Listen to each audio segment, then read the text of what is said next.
अस्सलाम वालेकुम everyone, welcome to मेडप्रिज्म। हम जो है वो जनरल पैथोलॉजी पढ़ रहे हैं और उसमें हम जो है सेल इंजरी, सेल डेथ और अडेप्टेशंस वाला चैप्टर कर रहे हैं। पहले 2 लेक्चर्स में मैंने सेल इंजरी और अडेप्टेशंस को कवर करवाया है। आज का जो हमारा लेक्चर है वो सेल डेथ से रिलेटेड है और सेल डेथ में भी हम जो है वो नेक्रोसिस को जो है वो आज डिस्कस करेंगे और नेक्स्ट लेक्चर में जो है वो हम अपोप्टोसिस को कवर करेंगे। स्टार्ट करते हैं। नेक्रोसिस क्या होता है? नेक्रोसिस होता है एक्सीडेंटल सेल डेथ, यानी कि पहले एक लिविंग ऑर्गन या टिश्यू जो है उसमें अगर कोई चेंजेस आ रही हैं, यानी कि कोई डिजीज़ आई है और सेल अडेप्ट करने की कोशिश कर रहा है, तो वो क्या करेगा? वो रिवर्स जाएगा नॉर्मल सेल की तरफ। और जब वो स्टिमुलाई रिमूव हो जाएगा, डिजीज़ ख़त्म हो जाएगी, सारा कुछ। लेकिन अगर वो क्रॉनिक चल रही है डिजीज़, कोई जो इंजरस स्टिमुलाई है वो क्रॉनिक चल रहा है, मुसलसल जो है वो ख़त्म ही नहीं हो रहा, मुसलसल चले जा रहा है, तो इससे क्या होगा कि जो सेल होगा हमारा या ऑर्गन या टिश्यू है वो सेल डेथ की तरफ जाएगा। और सेल डेथ क्या है? इरिवर्सिबल चेंज है। इरिवर्सिबल सेल डेथ में जो है वो नेक्रोसिस और अपोप्टोसिस 2 टाइप्स हैं। नेक्रोसिस एक्सीडेंटल सेल डेथ और apoptosis program cell death. Necrosis में क्या होता है कि मॉर्फोलॉजिकल चेंजेस आती हैं, एक स्पेक्ट्रम बनता है मॉर्फोलॉजिकल चेंजेस का। कैसे? कि जो इसकी प्लाज्मा मेम्ब्रेन है वो डिस्टर्ब होना शुरू हो जाएगी, इसके एंजाइम्स लीक आउट होना शुरू हो जाएंगे, सेलुलर कंटेंट लीक आउट होना हो जाएगा, सारा कुछ। इसका करैक्टरिस्टिक्स क्या होती हैं कि इसमें जो सेलुलर प्रोटीन्स होती हैं ना वो डीनेचर होना शुरू हो जाती हैं। और फिर प्लाज्मा मेम्ब्रेन जब डैमेज होती है तो सेलुलर कंटेंट लीक आउट होना शुरू हो जाता है। और जो डाइजेशन ऑफ सेल है वो इंजाइमेटिक प्रोसेस के थ्रू होती है। एंजाइम्स एक्टिवेट होंगे और वो सेल की डाइजेशन करना शुरू हो जाएंगे। उस डाइजेशन के दौरान क्या होगा कि वो कुछ जो हैं वो इन्फ्लेमेटरी जो होंगे, इन्फ्लेमेटरी रिएक्शंस या एंजाइम्स होंगे उनको रिलीज़ करेंगे और साइटोकाइंस वगैरह को रिलीज़ करेंगे। तो वो क्या करेंगे? वो लोकल इन्फ्लेमेशन करवा देंगे, ठीक है। और लास्ट पे क्या होगा कि वो सेलुलर डेब्रिस को क्लियर कर देंगे। कॉमन कॉजेज़ क्या होती हैं इसकी? Ischemia, loss of blood supply, microbial toxins, burns हो गए, फिजिकल ट्रॉमा हो गया, केमिकल इंजरी होगी, ये सारी इसकी कॉजेज़ हैं जिसकी वजह से जो है एक सेल नेक्रोसिस की तरफ जाता है और जो है फिर उसकी जो है वो सेल की डेथ हो जाती है। ये मैंने डैम्स ऐड किया है। ये क्या है? Damage associated molecular patterns. ये कुछ स्पेसिफिक सब्सटेंसेस होते हैं, इंट्रा सेलुलर सब्सटेंसेस होते हैं जो सिर्फ उस वक्त एक्सपोज होते हैं जब प्लाज्मा मेम्ब्रेन डैमेज होती है, वो रप्चर होती है नेक्रोटिक सेल डेथ के दौरान। तो फिर जो है ये डैमेज एसोसिएटेड मोलिकुलर पैटर्न्स जो हैं ये रिलीज़ होते हैं। और ये इनमें इसकी एग्जांपल में ये एटीपी और यूरिक एसिड मैंने मेंशन किया है। एटीपी कब रिलीज़ होता है? जब जो माइटोकॉन्ड्रिया है वो डैमेज होता है। और यूरिक एसिड कब रिलीज़ होता है? जब डीएनए जो है उसको डैमेज पहुंचता है। ये यूरिक एसिड जो है ये ब्रेक डाउन प्रोडक्ट होती है डीएनए की। और फिर ये मॉलिक्यूल्स जो हैं ये क्या करते हैं? ये सेल डेथ कॉज कैसे करवाते हैं? ये एक पैटर्न चलता है कि जो जब ये मॉलिक्यूल रिलीज़ होंगे तो फिर जो मैक्रोफेजेस होते हैं, मैक्रोफेजेस के ऊपर जो रिसेप्टर लगे होते हैं वो इन मॉलिक्यूल्स को रिकॉग्नाइज़ करेंगे। वो क्या करेंगे कि वो आगे फेगोसाइटोसिस को ट्रिगर कर देंगे।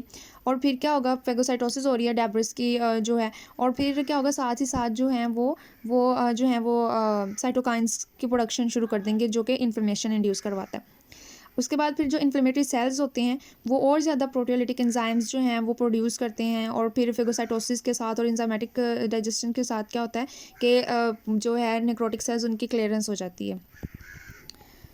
नेक्स्ट हम इसकी मॉर्फोलॉजी पढ़ते हैं। मॉर्फोलॉजी क्या होती है नेक्रोटिक सेल्स की? कि इसमें जो साइटोप्लाज्म है ना वो जब हम स्टेन करते हैं, स्टेनिंग में जो है वो हमें इंक्रीज इयोसिनोफिलिया नज़र आता है, ठीक है। पिंक कलर उसका ज़्यादा हो जाता है। उसके बाद ये किस वजह से होता है? क्योंकि जो साइटोप्लाज्म है उसका जो आरएनए है वही ख़त्म हो गया, लॉस ऑफ आरएनए। और जो साइटोप्लाज्मिक प्रोटीन्स हैं वो भी डीनेचर हो गई हैं। हमने पढ़ा पीछे कि इसमें जो है सेलुलर प्रोटीन्स जो हैं वो क्या होती हैं? डीनेचर हो जाती हैं। फिर जो है अगर जब ग्लाइकोजन पार्टिकल्स का लॉस होता है ना तो ग्लासी होमोजेनस अपीयरेंस जो है वो नज़र आती है माइक्रोस्कोप में। और फिर ऑर्गेनेलिस एंजाइम्स डाइजेस्ट कर लेते हैं तो वैक्यूल्स बन जाते हैं। जब हम माइक्रोस्कोप में देखते हैं एक नेक्रोटिक सेल को तो हमें वैक्यूलेटेड अपीयरेंस उसकी नज़र आती है। न्यूक्लियस के साथ क्या होता है? ये जो हमने पहले पढ़ी वो साइटोप्लाज्मिक चेंजेस थी। अब जो न्यूक्लियस की चेंजेस हैं वो ये हैं कि न्यूक्लियस की 3 तरह से जो हैं वो 3 पैटर्न्स होते हैं न्यूक्लियस में चेंजेस के। वो हैं कैरियोलाइसिस, पेक्नोसिस, कैरियोरेक्सिस। कैरियोलाइसिस में क्या होती है? बेसोफिलिक न्यूक्लियस जो होता है वो फेड होना शुरू हो जाता है। क्यों? क्योंकि डीएनएज एंजाइम जो है वो डिग्रेड हो गए हैं, वो काम नहीं कर रहे। पेक्नोसिस का होता है कि न्यूक्लियर जो है ना वो श्रिंक होना शुरू हो जाता है, न्यूक्लियर की श्रिंकेज हो जाती है न्यूक्लियस की। और इंक्रीज बेसोफिलिया यानी कि डार्क स्टेन हो जाता है। इंक्रीज इयोसिनोफिलिया में क्या था? पिंक स्टेन मतलब लाइट स्टेन साइटोप्लाज्मिक का, और न्यूक्लियस का क्या? Dark stand. कैरियोरेक्सिस में क्या होता है, पेक्नोटिक न्यूक्लियस जो होता है ना, जो जिससे न्यूक्लियस की श्रिंकेज हो चुकी होती है, वो फिर फ्रेगमेंटेशन में जो है वो उस तरफ मूव करता है, फ्रेगमेंटेशन की तरफ। ये है कैरियोरेक्सिस। ये मैंने डायग्राम ऐड की है इसकी, ये इससे बहुत अच्छी समझ आती है। कैरियोलाइसिस में देखें कि न्यूक्लियस का कलर जो है वो फेड होना शुरू हो गया है। ये आपको नज़र आ रहा है कि जैसा कि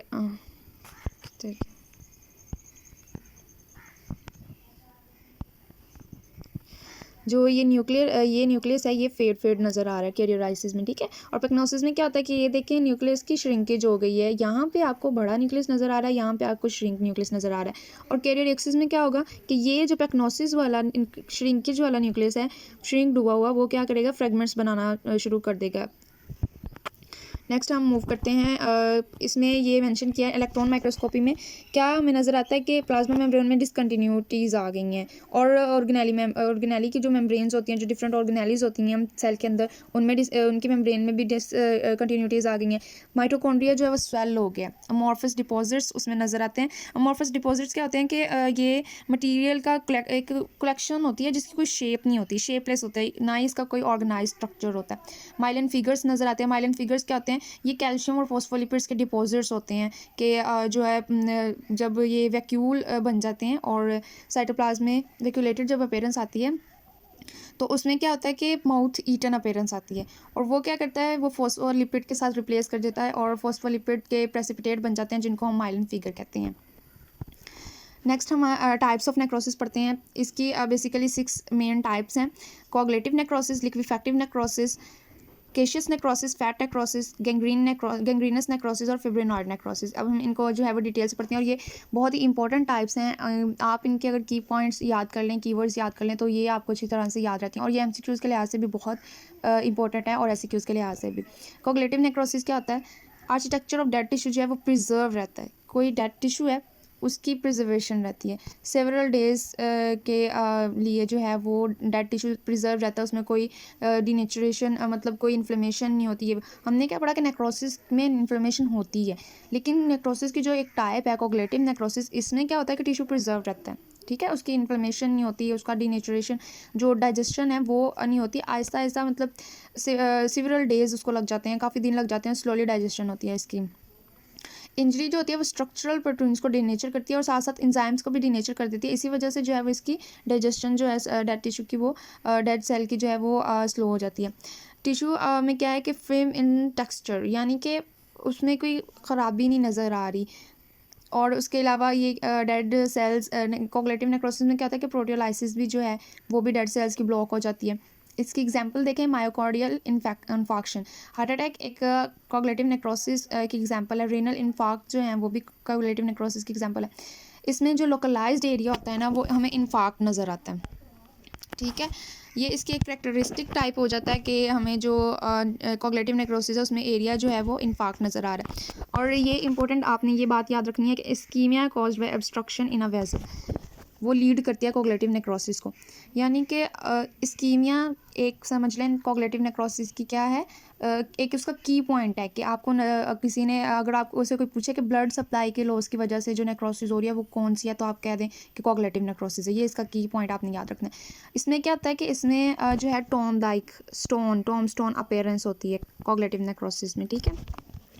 सेकेंड टाइप पढ़ते हैं। सेकेंड टाइप है लिक्विफैक्टिव नेक्रोसिस।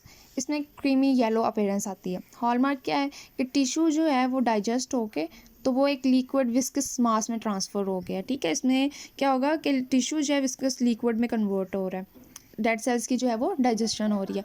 मैकेनिज़्म में क्या आता है कि इसमें हाइड्रोलिटिक एंजाइम्स जो है उनकी वो जो रिलीज़ होते हैं और फिर वो डेड सेल्स को जो है वो डाइजेस्ट कर लेते हैं। कॉमन कॉजेज़ में क्या आता है, बैक्टीरियल फंगल इन्फेक्शंस, इनमें एब्सेस फॉर्मेशन हो जाती है, पस बन जाती है।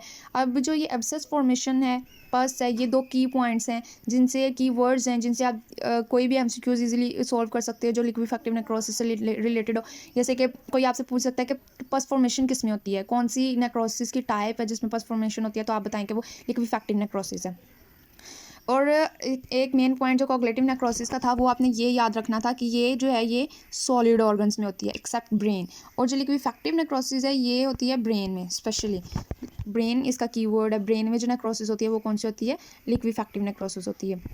नेक्स्ट मूव करते हैं केशियस नेक्रोसिस की तरफ। केशियस नेक्रोसिस में आपने जो है ये जो नेक्रोसिस की टाइप्स हैं ना, इनके आप कीवर्ड्स याद कर लेना तो आपकी ये क्लियर हो जाएंगी। आपको आपकी कभी भी किसी एमसीक्यूज में गलती नहीं होगी अगर आप इनके जो है वो रिलेट करके कीवर्ड्स जो हैं वो याद रखें।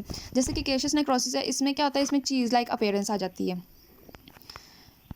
चीज़ लाइक अपीयरेंस आ जाती है। जैसे कैशियस से आप याद रखें, सी से कैशियस और सी से चीज़ लाइक अपीयरेंस, वाइट अपीयरेंस होती है। इसमें सॉफ्ट फ्राइबल जो है वो पार्ट्स होते हैं। उसके अलावा इसमें क्या होता है कि माइक्रोस्कोपी में अगर देखें तो इसमें अमॉर्फस ग्रैनुलर डायब्रस नज़र आता है। डिस्टिंक्टिव इन्फ्लेमेटरी बॉर्डर यानी ग्रैनुलोमा फॉर्मेशन। अब जो ग्रैनुलोमा फॉर्मेशन है वो भी केशियस नेक्रोसिस का एक कीवर्ड है कि हाँ, ग्रैनुलोमा जो फॉर्मेशन होती है वो केशियस नेक्रोसिस में होती है। इसमें क्या होता है, स्ट्रक्चरलेस कलेक्शन होती है फ्रेगमेंटेड और लाइज्ड सेल्स की।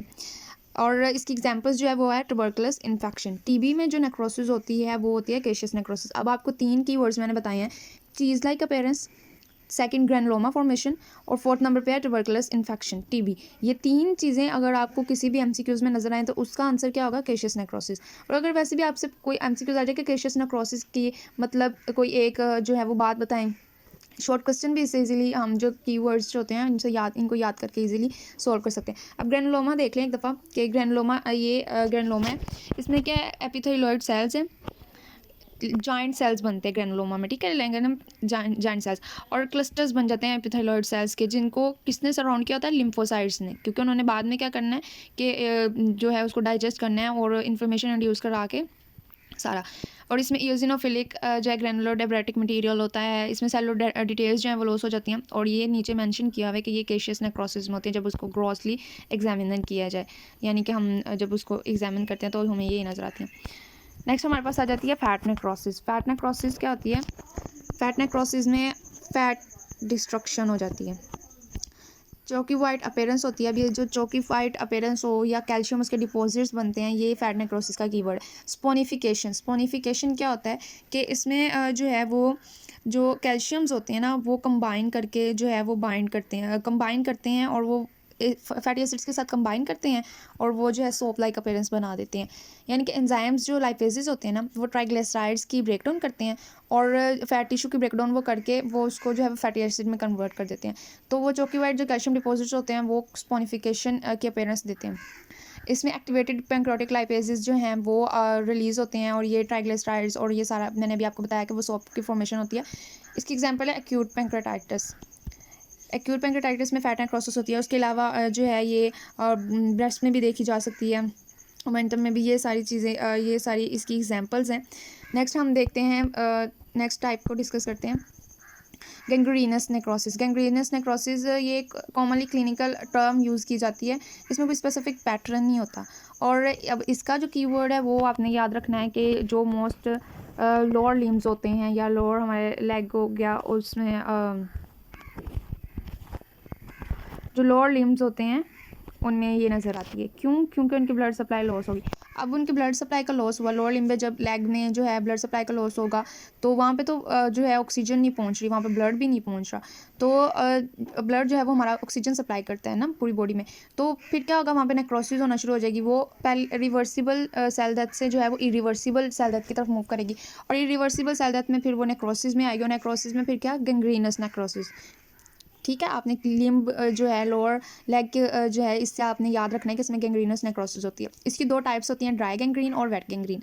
ड्राई गैंग्रीन में क्या होता है कि ना ये कह लें कि same to same coagulative necrosis की एक टाइप है, जस्ट मतलब उसकी थोड़ी बहुत अपने ये है कि वो लोअर लिम्ब में हो रही है और बस। और उसके बाद वेट गैंग्रीन क्या है, कोगुलेटिव नेक्रोसिस के साथ साथ अगर बैक्टीरियल इन्फेक्शन सुपर इम्पोज हो गया ना तो वो वेट गैंग्रीन है। वेट गैंग्रीन आप कह लें कि लिक्विफेक्टिव जो हमने नेक्रोसिस पढ़ी है उसकी दूसरी टाइप, उसका ही दूसरा नाम है, ठीक है। ड्राई गैंग्रीन कोगुलेटिव नेक्रोसिस का दूसरा नाम। अब रिलेट करके उसको याद करने की कोशिश करेंगे तो फिर आपको ये जो है वो अच्छी तरह से याद रहेगा। नेक्स्ट हमारे पास आपने इसमें एक एमसीक्यूज याद रखना है कि जो नोमा होता है ना, गैंग्रीनस लीजन होता है, वो वल्वुला ऑफ जो माउथ है, माउथ में वल्वुला होता है, उसका जो है उसमें जो नेक्रोसिस होगी वो उसको हम कहेंगे कि वो नोमा है, ठीक है। नोमा। और उसके बाद हम नेक्स्ट लास्ट जो है वो टाइप पढ़ते हैं फिब्रिनॉइड नेक्रोसिस। अब इसमें जो है आपने वेस्कुलर डैमेज को याद रखना है। वेजल्स में जो नेक्रोसिस होती है वो हमेशा फिब्रिनॉइड नेक्रोसिस होती है।